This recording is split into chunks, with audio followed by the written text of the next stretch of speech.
How can antique jewellery be dated without hallmark? Hello, my name is Tiffany. I'm a gemologist, diamond grader, and founder of Mayvida Jewellery.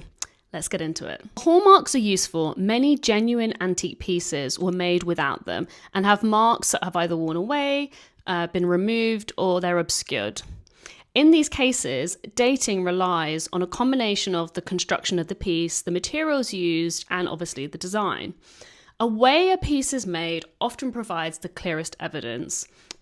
Is it a hand-cut setting? Is it a closed back? Are there kind of visible tool marks?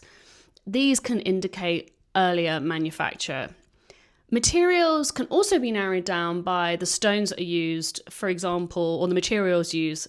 Are they using cut steel, paste, sea pearls, or even 15-karat gold? Can point to a historical window. Gemstone cuts offer clues as well. Are the diamonds old cut, old European cut, rose cut? Because these were all used in a certain period of time. Other things include the design motif, the proportions. There were naturalistic forms, symmetry, where you go from like the Georgian period to the Victorian to the Edwardian, all had their own specific style. We can also look at how the piece has worn, the patina of it. These all add to the piece and dating the piece of that particular jewellery. It really is an accumulation of all these details that help us put a date to that piece.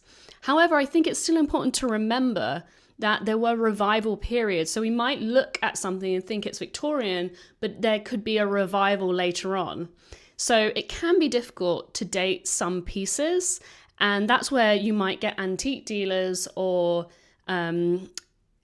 mainly saying whether something's kind of antique or vintage, and they might not put a date on it, and that's because they're not quite sure.